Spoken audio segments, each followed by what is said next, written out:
Thanks to Sana Skin Studio for supporting the No podcast. Sana is a skin studio that is shifting the relationship with your skin and your products through goal-driven facials, real guidance, and clean skincare. Stay tuned for our promo code so you can receive $25 off of your first facial at Sana Skin Studio. This episode of The No with Nikki Spo is brought to you by Toyota of North Miami. Welcome to The No podcast with me, Nikki Spo.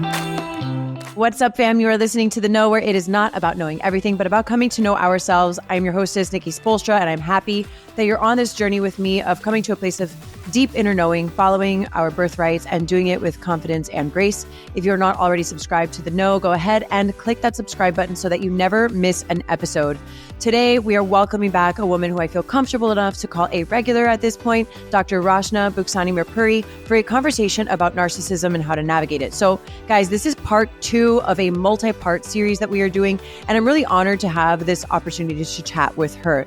Dr. Rachna Buxani-Mirpuri is a licensed mental health counselor. She's based in Florida, and she has over 20 years of experience nationally and internationally. She's worked in government, private practice, and school settings, and she is certified in working with victims of narcissistic abuse as a certified narcissistic abuse treatment clinician. So today we have a lot to talk about. In our previous episode together, we talked about some of the different types of narcissism and narcissism in general. And today we're going to be really focusing on the effects of being in a relationship with a narcissistic person. So let's not go around self-diagnosing people, folks. This is really to get you thinking, to get you to reflect on yourself and the relationships in your lives, which obviously aren't limited to romantic relationships, but friendships, workplace environments, and family relationships as well. So with that, I am excited to welcome back Dr. Rachna Buxani-Mirpuri once again to The Know.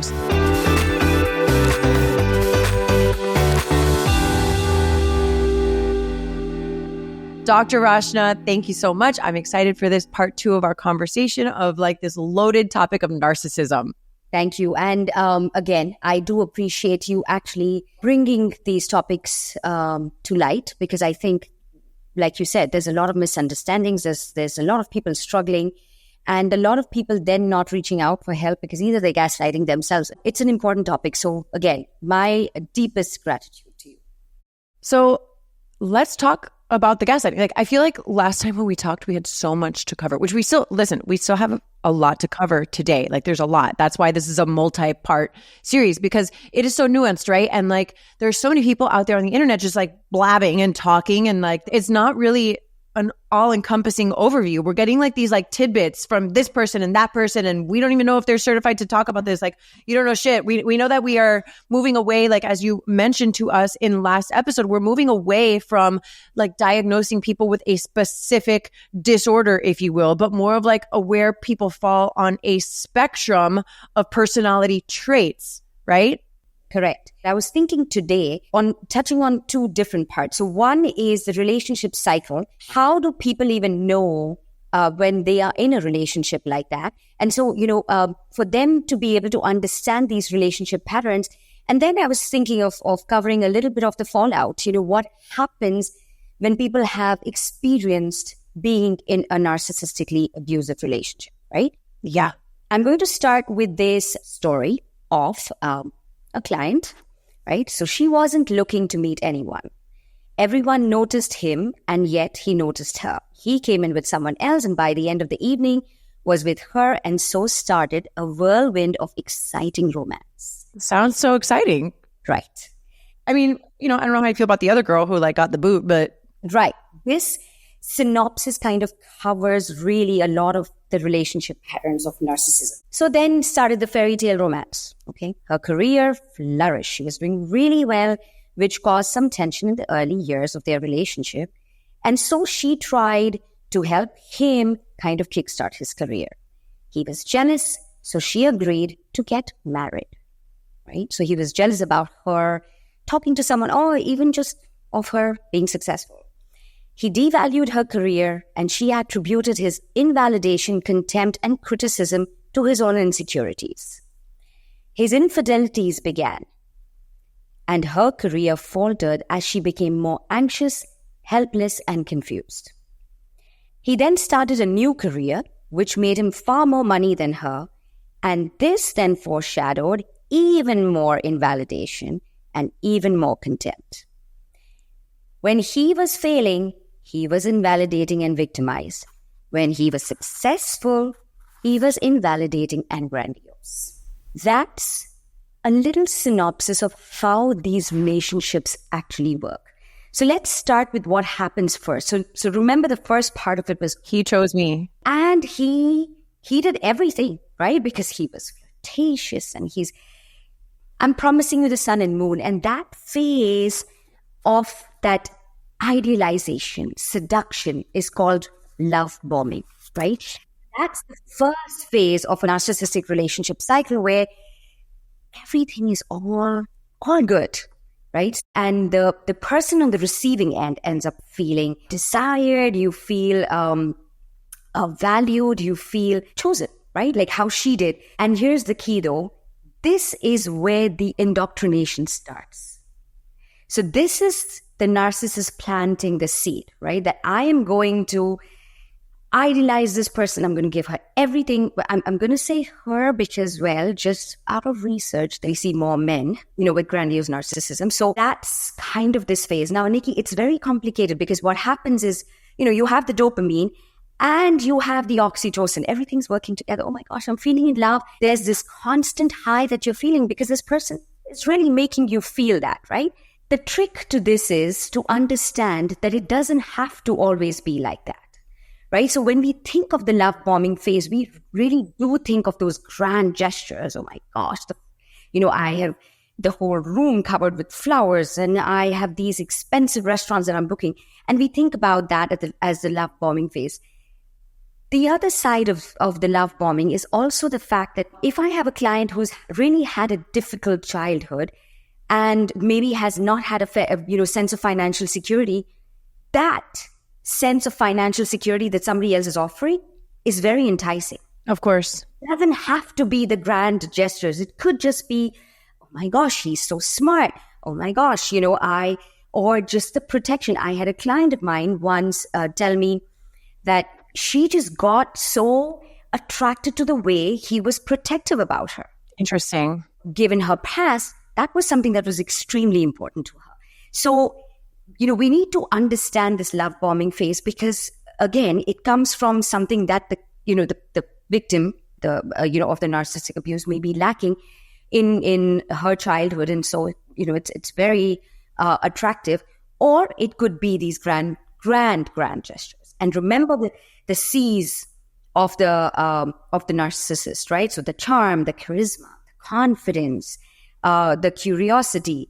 As in like the data mining, I'm going to collect as much information. So they come across as being really curious about you, but really what they're doing is they're collecting as much information so that they can use it against you. Credentials. These people usually have, they've either been to amazing schools, they have accolades that they've won, and comfort because that's what they offer. So I'm hearing these things and I'm like, I want all those things in a partner. I'm like, I want someone charming and charismatic and curious and who's like comfort, like I feel safe around them. So it's, when you're talking about love bombing, right? And we hear a lot about this on the internet too and on social media. Like we hear about the love bombing and it's like, well, there's a fine line, isn't there? Like there's somebody being genuine, like and a romantic person. Like how do you know what the difference is? So I think this next part that I'm going to talk about is actually going to maybe help clarify. And actually, you brought up a very important point, the idea of red flags, right? So when we go in and we tell people, you should be aware of the red flags. The trick is this. We don't know these as red flags. When you look at this, you're right. Who wouldn't want this in a partner, right? So how is it then the partner's onus to come up, to like, oh, okay, but I need to be vigilant of the red flags? No, because these qualities are actually quite attractive in anyone, right? Right. That's what I'm hearing. Like when you were saying them, I'm like, yeah, it's attractive. Like obviously it's attractive. Like how do you know if it's legitimate? How do you know if like where it comes into like a toxic place? Where is the line? And I think that people are struggling with that in dating. Now, the one thing that I think, narcissists tend to do that's a little abnormal is that the extreme idolization. Okay. Right? So they, because putting someone on a pedestal, right? You don't want to be on anybody's pedestal because you're going to fall. You don't want to be in a situation where that, okay, but this is rocky. Like, why, so when somebody idealizes to an extent where they are actually, putting someone on the pedestal, that might be, again, we're not going to get into red flags, because to me, and, to most people in the field who are studying this, it's almost like you are now trying to blame the victim because somehow she should be more prepared. But it's hard to be prepared in situations like that because most of it comes across as very, very enticing and very enticing. We all want this in a relationship, right? Right. Couple of things. So one is that, what is it about this, security or comfort that this person is providing, and where is it coming from? So maybe doing a little self-reflection on self-reflection. Yeah, that's what I was thinking. Figure out, yes, to figure out why is this so attractive to me? Again, saying this is attractive. So we can't blame the victim over here because nobody is getting into a relationship. Look, it would have been much easier if these people were just not nice people to begin with, but that's not how it's going, right? So it would be a lot easier if the narcissist was like an asshole from jump. Thank you. Right? Like, okay, you're just an asshole. Yes. But what you're saying is like that's not the case. Like usually they present as like Prince Charming or Queen Charming or whatever you want to call it. Absolutely. They're likable. And why not, right? So that's enticing not only for a person, but as a society. Yeah. We incentivize those things. So why is someone going to run away from someone like that? And that's what makes this tricky. It's not easy to navigate these relationships. So this is the cycle, right? Like the cycle starts with love bombing. Yes. The first thing is that seductive idealization, or what we call love bombing. Okay. The next phase is one of devaluing.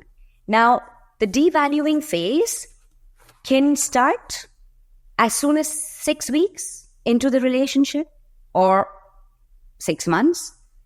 But the victim does not realize this for some time. So remember, we're going to go back to the love bombing, right? So because it's cyclical, when the devaluing phase is going on, which is really where the subjugation of the person starts, right? So that's where now we are exerting control, where we have trauma bondedness. I want to explain this term because forever I've heard my clients say, oh, I'm trauma bonded because two people who have trauma are bonded together. That's not what it is. Is the fluctuation with the chaos and the calm in the relationship. Oh, the relationship itself. Like the trauma is occurring within the relationship, and that is the bond. It's not about like, oh, I have this trauma from my childhood and you have this trauma from your childhood. So like it's the trauma of the relationship itself. Oh my gosh. This cycle, the chaos and the calm. Oh my gosh, but they're good days. But see, last week we went out. We had such a good time. You know what? He was so nice. He even took care of the kids and da, da, da. And then comes the next phase of the rage. And you're like, oh my gosh, this is so confusing. And most of the devaluing phase, Nikki, is spent by the victim trying to get back to that space.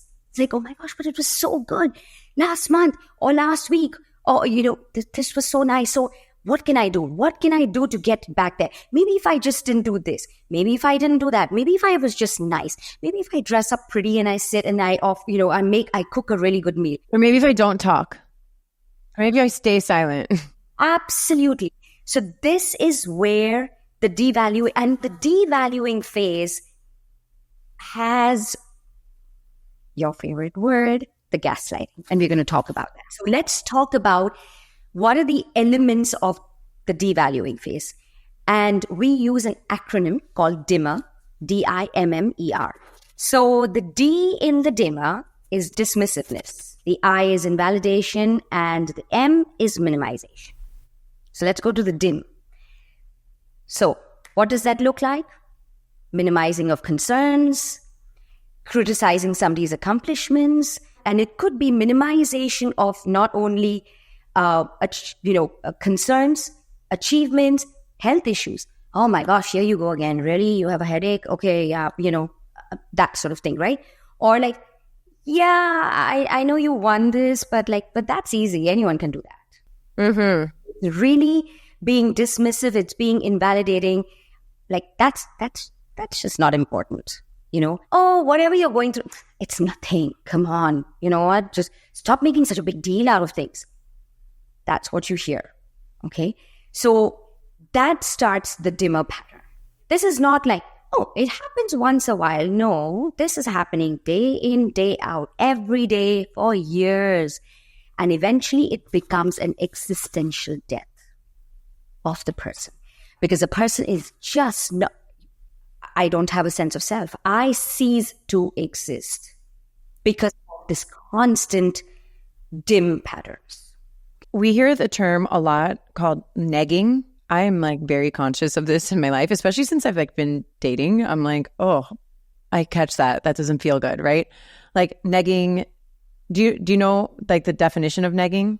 I feel like I do, but I would love to hear it from you because this is pop psychology and I love to hear it. Pop psychology. So to insult or undermine someone in the belief that diminished self-confidence will make them more receptive to the person, right? Like making somebody feel inferior, but for the purpose of having them seek your validation. Yes. The next M of dimmer is manipulation. What you're calling negging, I'm going to call manipulation. Yeah, sure. Right. And here's what manipulation is. And a lot of people get confused about this. So I really want to explain, how do you know a person is in a manipulative relationship? It is a tactic to achieve a desired goal. So if I have a goal that I want you to get you to do something, right? I'm going to get you to do it.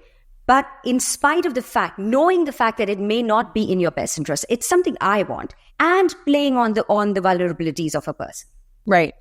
So that's where your negging comes in. So what you're doing is you're playing on the vulnerabilities of a person. You're getting them to do exactly what you want to do. In this case, in what you mentioned, it's that I want you to count on me for that validation. I mean, count on me for your existence or sense of self. Right. I'm going to do that by playing on your vulnerabilities. And that's exactly what manipulation is. So, there's two ways I can do this. One is by convincing you, this will be great for you to do this, right? All the while knowing it's really not, but I'm going to get you to do this because I want this. Or it is by playing on your vulnerability. So some examples are, oh my gosh, moving to the city would be a great idea for us. You've always wanted to be closer to the parks and the museums. And this is a parent, okay, a narcissistic parent who's saying, that might be my last Mother's Day, but I understand you need to catch your flight today, right? So, something that is not in the best interest of the person, and you're playing on the vulnerabilities, because which child is going to say, yeah, mom, okay, I still have to go, even though it's your last Mother's Day, right? So it's really hitting where it hurts. I want to share an example because I feel like it's a good one. It's kind of funny. It's kind of wild. And I do this every once in a while, like sharing of personal anecdotes, because I think that they're important for people to know, like I'm a real person and like I experience these things, but like obviously I've been single and I've like had the opportunity to meet some really wonderful people like that, that want to date me or I want to date, I'm interested in finding love in my life and whatever. So I remember I met this one gentleman and he was also recently divorced. Great, right? Also has kids and a little bit older than me.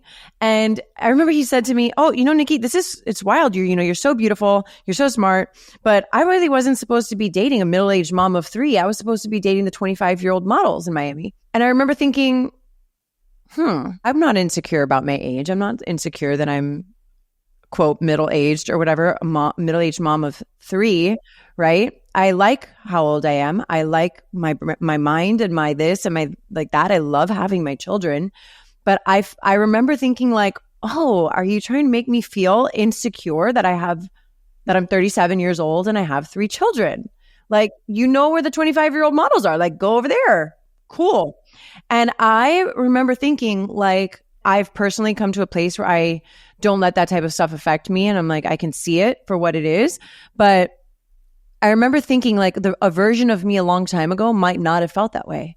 Like I might have been like, oh my gosh, no, I need him I need to seek his approval. No, I need to make myself prettier and fitter and like maybe look younger. And, I would have been threatened. Like, but I see it for what it is. And I'm like really, really kind of like alert to the ways in which people try to manipulate somebody into feeling less than so that they need their validation or approval.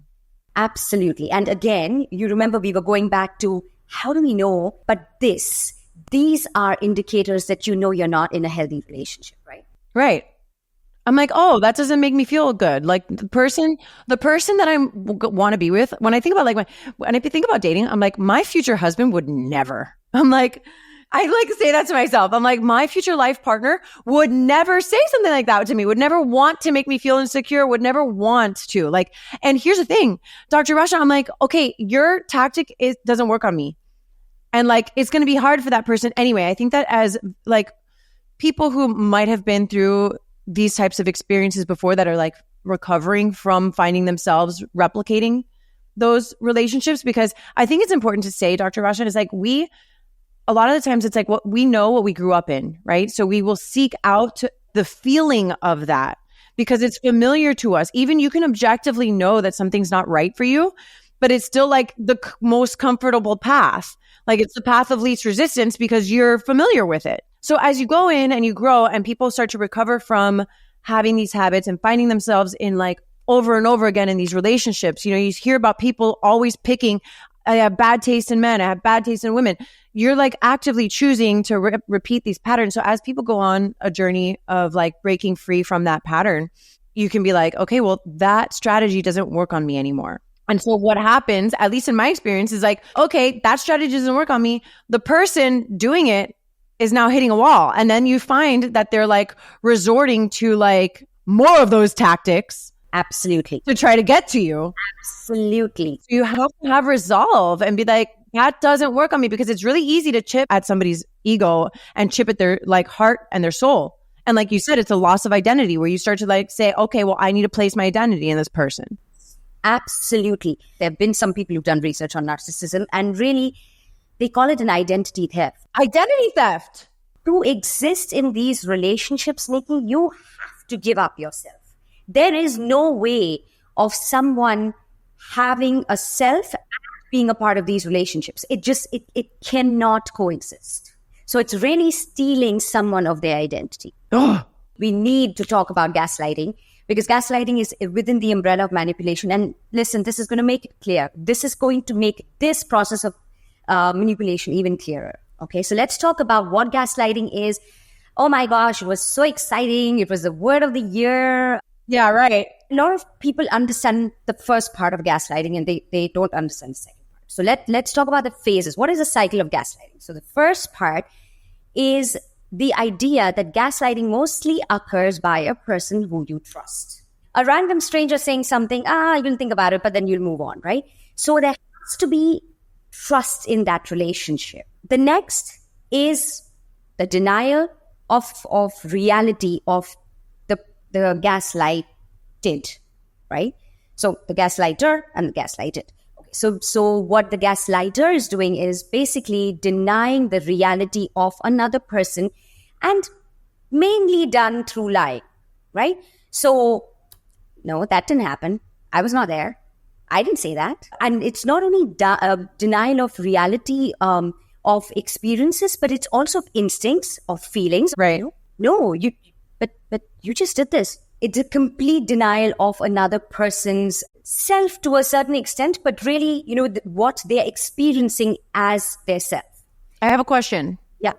Okay, so like, what about like people's subjective realities, right? Like you have your experience of how something happened, right? There's two people. You had a set of experiences and I had a set of experiences, right? Both of them can be true. Like the two things can be true at the same time. Absolutely. Just hold on to that thought. I'm going to answer your question. Okay.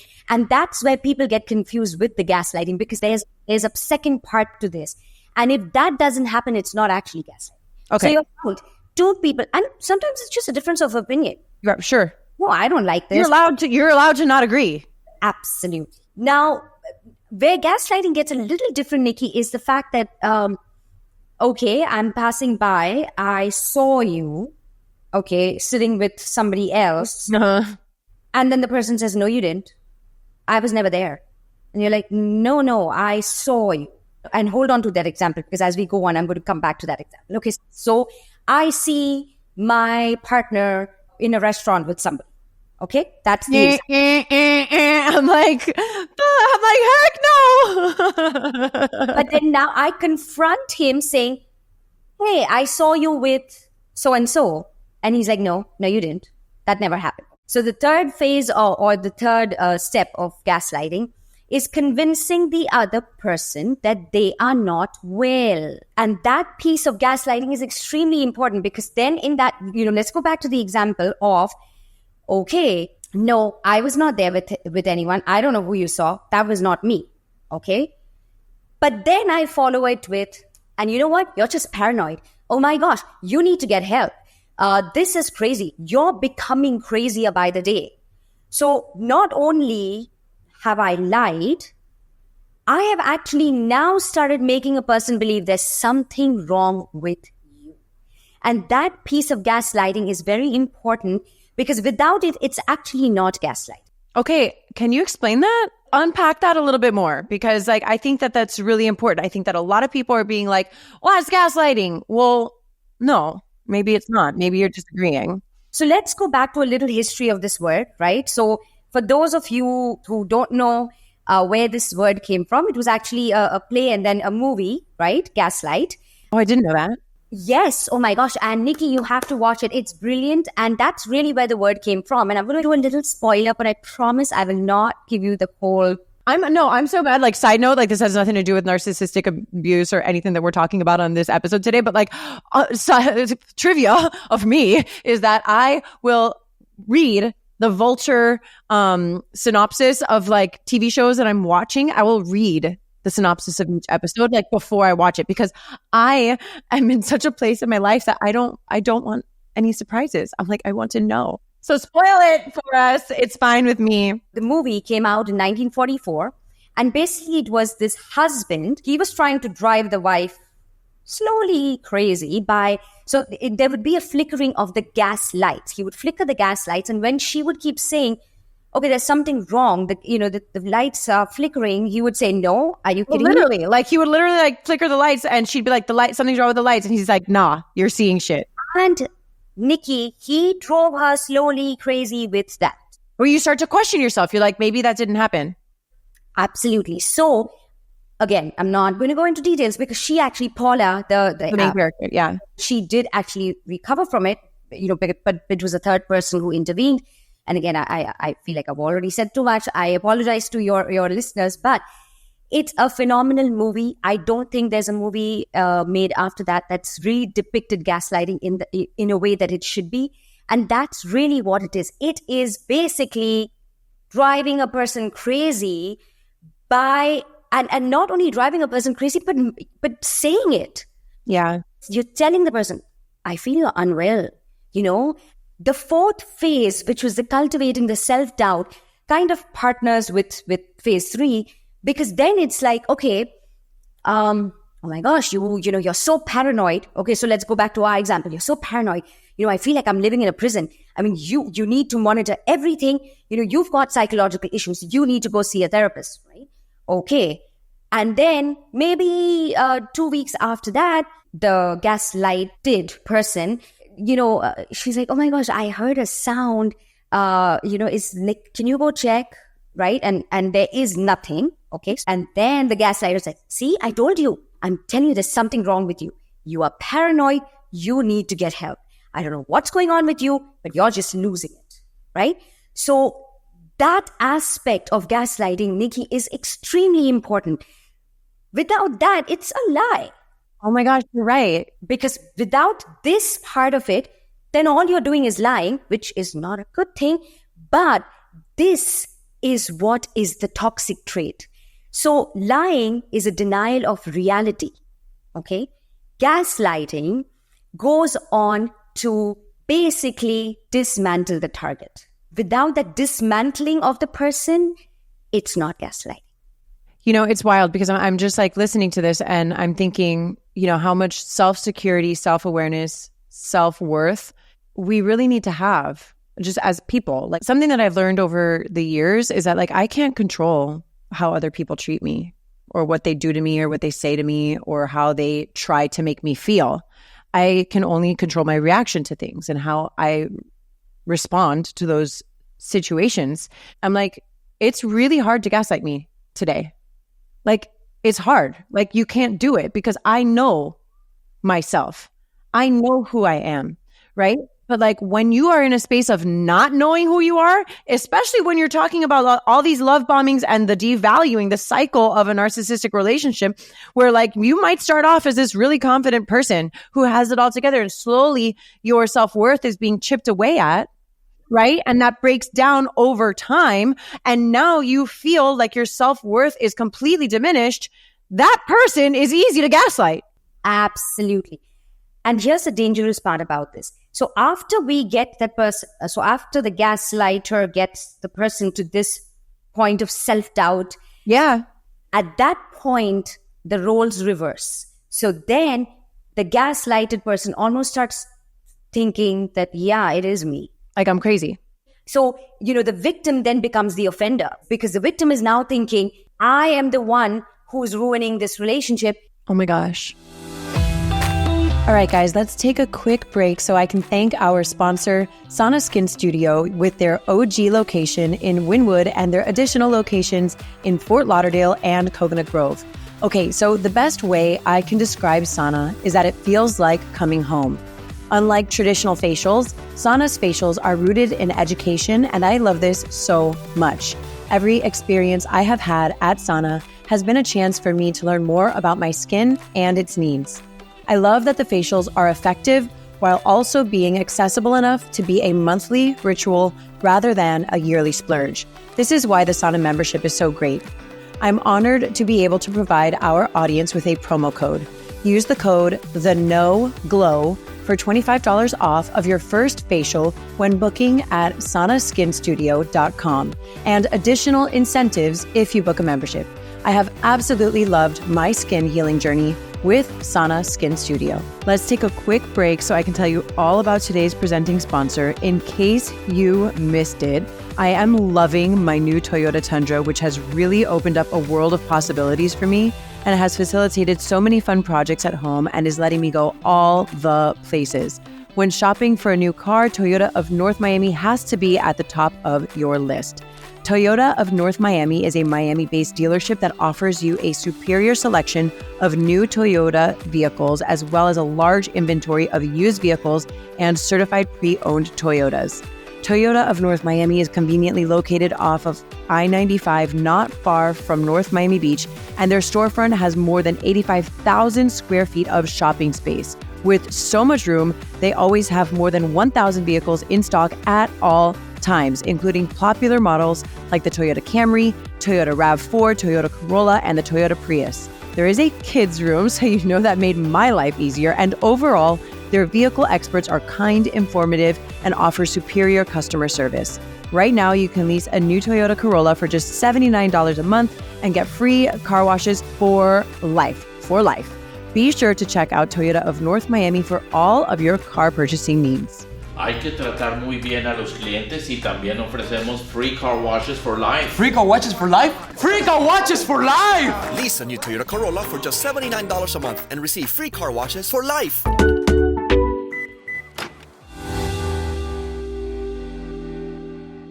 It's heartbreaking to see this. Oh my God, I just got emotional thinking about that. Like, it is heartbreaking. The other thing we also need to understand is gaslighting is the pathologically insecure person who's preying on the conventionally insecure person. Listen, oh my gosh, wait a second. Wait, say it again. I'm taking notes. So the pathologically insecure person preying on the conventional insecure person. What's the difference? So the conventionally insecure person are people like you and me. We all have our insecurities, right? Like everybody has insecurities. Like, okay, like we all, whatever. So all of us are conventionally insecure. Okay, so because we have our moments of insecurity. Now, what the pathologically insecure person does, because This is a power play.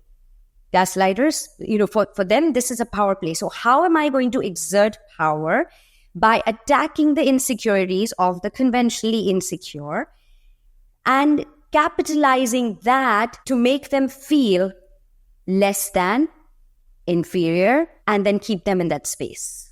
But what is a pathologically insecure person? So pathology means a person who doesn't have insecurities that are natural or common. This is a person who is disordered insecurity. So a pathologically insecure person is a person who is that insecure that I am ready to harm somebody else for me to feel okay.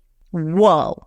I hope I've been able to clear some doubts about gaslighting, what it is. Yeah. The power play that comes in to this, right? Quickly, I'm going to finish the dimmers. Okay, so just a quick recap. We have dismissiveness, which is the D. Yes. I is invalidation. M is minimizing. The other M is manipulation, right? E is entitlement. How does this show up in a relationship? We already know, remember from our last talk, that entitled, narcissists are, they inherently, they feel entitled. How does this show in a relationship? Basically, a person is conveying to their partner, I am more valuable than you are. Oh my gosh, that triggers me, and I am triggered, and it's hard because what this does, the sense of entitlement that I am better or I am more important, I am more valuable, is it creates an inequity in the relationship. 100%. Sometimes it's so funny. I have a client of mine and she believes her husband is narcissistic, okay? And she tells me these stories, that, my husband, he'll go and I don't know how he does it because, there'll be, the parking lot will be full and, there's no whatever, they're not allowing anybody, but he will somehow charm his way. He'll convince and everybody gives in to him. And she's like, it makes me sick. But why aren't these people seeing it, right? But that's the thing. So entitlement is not only, about, yes, so in a relationship, it is that, I'm better than you, but also, oh my gosh, other people are bending backwards for this person. And it makes the partner almost cringe, but there's nothing that they can do. Yeah. R is rage and reactivity. We already know. We spoke about the shame rage cycle. We know that narcissists, when they have those ego injuries, they're going to rage, and it's very scary. And this is where the phenomena of walking on eggshells starts, right? I'm going to do everything in the books so that I don't upset this person and so that he does not rage, because that's scary and it's abusive. So that's your dimmer, okay? So that's part of the devaluing phase. So remember, all of these are patterns that occur in the devaluing phase. Right. The first phase of the cycle is the love bombing. Then there's devaluing. Yep. Third one is the discard. That's when the person is completely like, you're out. It doesn't mean that they're getting out of the relationship. You're still in the relationship, but you are being discarded in the relationship. Right. Oh, gosh. Now, here you see those desperate moves like, oh my gosh, let's go into couples therapy. If we are seeing a narcissist, that's when we're seeing them, right? Like, because the partner is like, no, please, let's go into couples therapy. Let's try to do this. But at this phase, all of those things that we talked about, like the dimmer patterns, the gaslighting, everything is so much worse. And then there's that constant questioning, right? From the part of the victim that, oh my gosh, how did it get so bad? How did I allow this to be? Because they are so confused. And now I'm going to go back and address it. So pedestal, now you're down. Right. How did I get off the pedestal? Oh my gosh, how did this happen? It's just so gut-wrenching for the victims. And what they do at this point is, I'm going to try to appease even more. What can I do? What can I do to save this? The victim adopts that role. Yes. And so where does stonewalling fit into this discard? So stonewalling is a form of a maladaptive communication, right? So stonewalling from the narcissist to the victim is basically like, I have a wall, you can't penetrate, you don't exist. It's a form of communication pattern. Right, okay. Right? But what is in a sense happening is that you are being discarded. Now, interestingly enough, like I said to you, that this is not the end. So the final phase of that relationship cycle is what we call hoovering. Hoovering? Yes, hoovering. Yeah. So hoovering is the fourth and the final part of the cycle. And what that is an attempt from the narcissist to still keep in control. Because here's what happens at the discard phase. Sometimes the victims get to that point where they're like, okay, I tried everything. I don't know. I give up. Or, they will, they're like, okay, this is too painful. I'm going to set up some boundaries. Nope, not allowed. Then the cycle goes into the hovering phase, which is, I'm going to suck you back into this phase, into this relationship, right? What does that look like? The victims feel hopeful. Oh my gosh, maybe there's hope in this, because you're playing on that confusion. You're playing on the self-doubt. I'm being nice again. Oh my gosh, I'm going to call you. I'm going to find out, hey, how are you doing? How's work, honey? And you're like, oh, wow. Okay, maybe it isn't that bad. Maybe there's hope here. Maybe this will get back. But that cycle consistently plays out in a narcissistic relationship. Let's also keep in mind, like we mentioned this in the beginning, that like these narcissistic relationships aren't just like romantic partnerships. Like they happen, you see it with parents and kids a lot, like siblings, right? In the workplace. Yes. And here's the thing, I'm hoping, if we're able to do that about the parents and kids, because, even though there's a relationship cycle there, that relationship cycle looks a little different because parents are not going around love bombing their children. Are they not though? Like, I think that it's possible, like maybe not in the same way, but I definitely think it's like possible, right? Where you give and spoil and like shower them with attention and affection and love. Right. Okay. So, some of the family roles and hopefully, like I said, we'll do one. Yeah, for sure. Of course. It's so important about, the golden child and the scapegoat and the invisible child and all of that, and understanding how that impacts a person.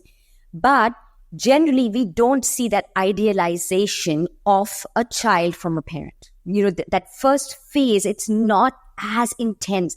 Look, what makes this difficult is the intensity of these, of these phases, because the love bombing is as intense as the devaluing and the discard. So it's like, oh my gosh, I don't know if I'm coming and going. I don't understand. Yeah. I'm going to read this out. Another synopsis. It kind of highlights, and then we'll talk about the major areas that is affected, right? Okay. So let's talk about Claudia. Claudia is very anxious. Little history about Claudia. So Claudia... Obviously, we're not using people, like we're not talking about real people. Absolutely. Right. We're calling her Claudia.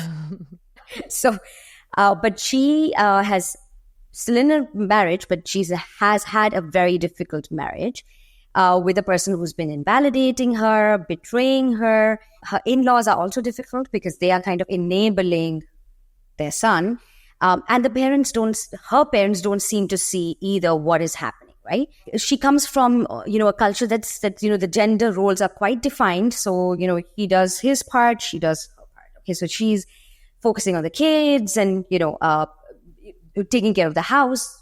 And that's kind of her role. Okay, so that's a little background on Claudia. Okay, so now let's see how Claudia is affected by being in a narcissistic relationship. Because we want to know the effects of what this does to a person. Yes, and that's exactly what we're going to talk about. I'm going to give this little synopsis and then I'm going to briefly outline, all the different areas that are affected. Okay, so Claudia is very anxious. She vacillates between periods of anger, sadness, and regret. She finds that she is often stuck in her head, can't stop wondering what she should be doing differently, and she's constantly deliberating and ruminating. Next time I won't say that. Next time I won't do this, right? She finds herself constantly, and maybe I need to try this, maybe I need to do that. If I keep things better, then we'll get along better. That's what she thinks. She ruminates about her husband's comings and goings, the women whose pictures she's seen on social media, and the new women he travels with from work. She's hypervigilant and on edge, and finds herself sometimes distracted as a parent. She's rarely socializing. She doesn't see her friends because she then gets criticized for wasting her time. Her main social contacts other than her parents and in-laws are her sisters. That's it. She's overwhelmed by self-doubt. She blames herself for what is happening in the relationship and asks the therapist, do you think I am bipolar or schizophrenia or something? I think I'm crazy. That's what she says to her therapist. Decision-making is becoming extremely difficult for her. She thinks, I have a gorgeous home, amazing children, and a life of ease. What is wrong with me? I don't even think I'm a good mother anymore. Wow. Maybe I'm just a self-saboteur. Her autoimmune system are getting worse, and even her doctor is stumped because she can't sleep. She's binge eating now because she's turning to food as a source of comfort. And she still wants to figure out, when she comes into therapy, she's trying to figure out, how can I be better? What do I need to do so I don't lose my husband? There's a lot of themes that this synopsis plays out. So many. So let's talk about what happens when you're in relationships like that. Now, the reason I told you about the bipolar and schizophrenia, because when people like this come into therapy, it's almost easier for them to think that there's something wrong with them because they're fixable, right? Versus, oh, your partner is narcissistic because then I have no control and then completely lost this battle. So they much rather believe it's them. All right, let's talk about the fallouts. Cognitive, okay?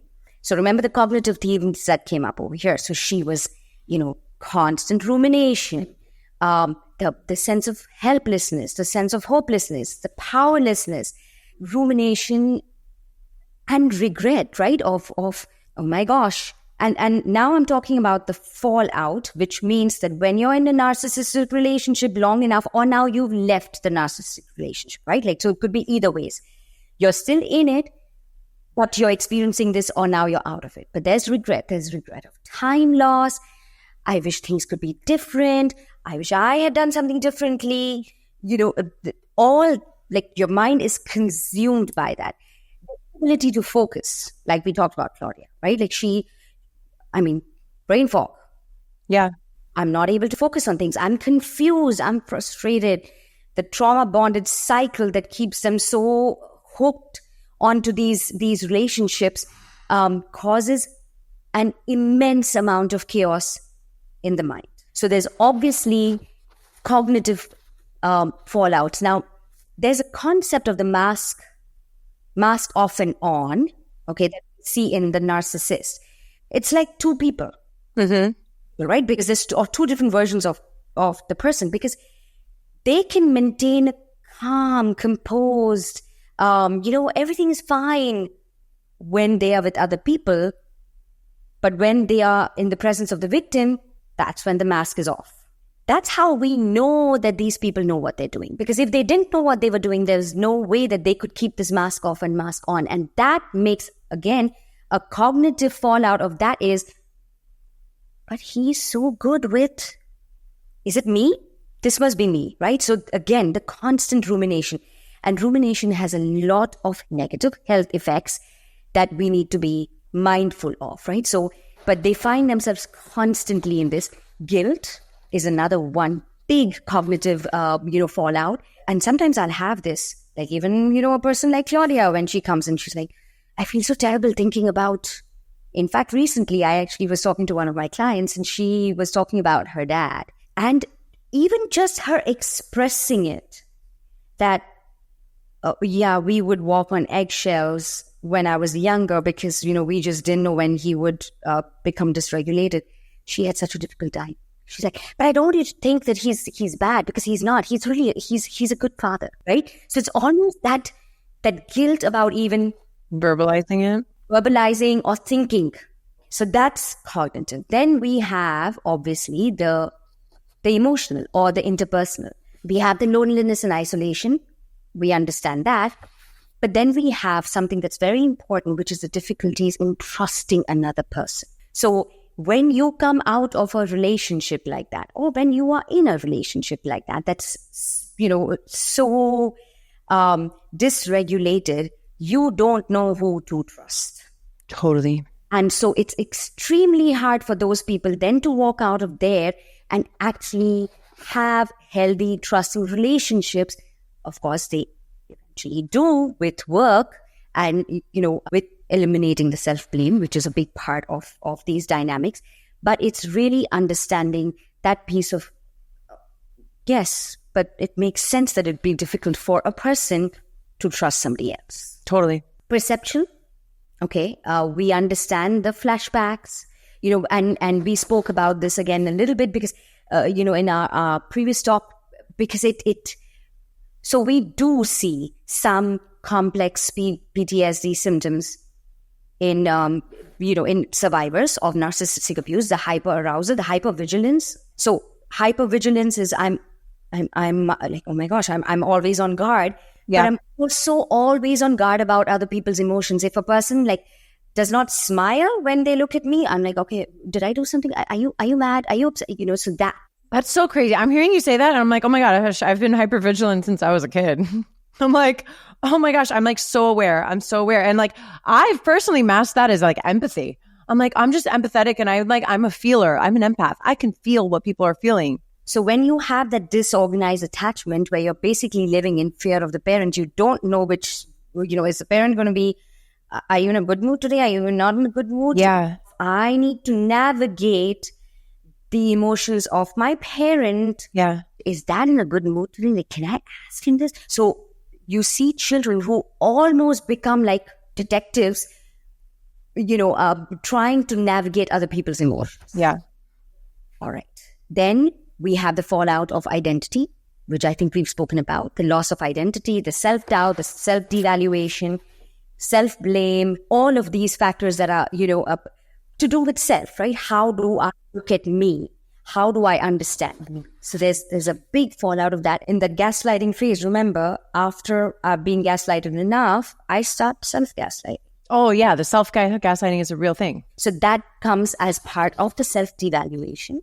And the two other things, the emotional, affective, so, depression, suicidal thoughts, grief, anhedonia. I just don't enjoy doing anything. I don't, and apathy sometimes, I can't feel anything. Tremendous grief that we see in people like that because it's loss. It's loss of self, loss of a relationship, all around losses, right? And finally, physical.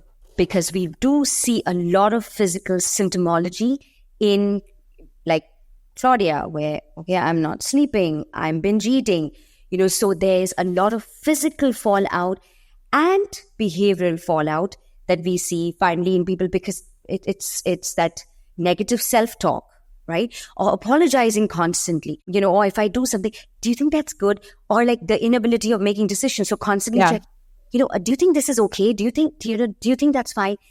So you constantly see those behaviors and then you see those physical fallout. So there's a lot that we see in victims of narcissistic abuse. And that's why I think we as a community, as a society, A, need to understand this and B, need to support. Because a lot of times, and this is where I think this work gets really interesting for me, is because a lot of times we're blaming the victim saying, okay, but why didn't you just leave? Right. They can't leave.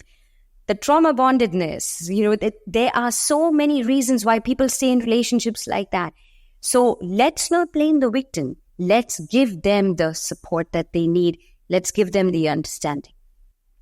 Dr. Rachna, this has been so insightful. I think that people really need to hear this. I think a lot of people live this way and they don't want to talk about it. They don't want to admit it to themselves. And one of my questions that I was just thinking about when you were saying this, it's how do we give people the tools? How do we give them the support? Because when you're in it, it's hard to see the forest through the trees, how can people come to a place where they can break free of their experiences that are hurtful to their lives? Right. So the goal, Nikki, even for us as therapists, is not to get people out of the relationship. Okay? It can't be that. That's interesting that you're saying that. Yeah. And people stay in these relationships for several reasons. There are a lot of things at play. You can't play this game of why people should stay or go or whatever. I've had clients stay in the relationship because they don't want, because they have kids and they don't want the kids being alone with the narcissist. Interesting. Right. Realize that there's something, wrong with the partner, so they can't get out of it. The most important thing is having conversations like that and to lift the blame. if we can get people to understand that this is not a you problem, this is a he, she, they problem, that's when we start seeing growth, right? So it's having awareness, it's building awareness, and it's having these conversations about, okay, look, this is what it looks like. This is what these cycles look like. And it's okay that you want to stay. We just need to work towards lifting self-blame and increasing the sense of self. So empowering this person to have an identity that's separate from that relationship. And that's kind of what we do in therapy. But again, as friends, we can do that. As colleagues, we can do that. Right. There's ways that we can empower people in our life because there's so much good in those people, but somewhere these relationships just suck it out of them. Going back and saying, hey, you remember you used to do that stuff and you were so good at it. How about we do that? That sort of thing, right? So we're helping them build self, and at the same time, we're helping them through these conversations lift that self-blame. Well, Dr. Rachna, thank you so much. This is amazing. In the next couple of weeks, we are going to be collecting questions from our audience so that we can have a full-on Q&A session next time. So if you're listening to this, feel free to send me a DM, drop it in the comments about the questions that you have about narcissistic abuse, narcissistic relationships, narcissism in general. Next time Dr. Rachna and I meet, we're going to be answering all of those questions. I can't wait. And I'm so grateful for you all for tuning in, and so grateful for you, Dr. Rachna, for taking the time and sharing all of your wisdom. Thank you. Thank you. Thank you. This podcast was brought to you by Sana Skin Studio. Be sure to use my code, TheNoGlow, for $25 off of your first facial at Sana when booking via sanaSkinStudio.com. More than a skin studio, Sana is a movement towards healthier skin and self-love. This episode of The Know with Nikki Spo was brought to you by Toyota of North Miami. Thank you so much for listening to The Know. If you loved this episode, go ahead and share it with a friend. Words are so powerful, and someone may need to hear what we covered today. And if you really loved this episode, please take a moment to rate the show and leave a review. Your comments are so important and valued, and they give other listeners insight on what to expect on The Know. You can connect with me personally via Instagram at Nikki Sap Spo and The Know with Nikki Spo. My hope for you today is that you are fearless in looking inward so that you can be your highest, most authentic self and go after the life of your dreams.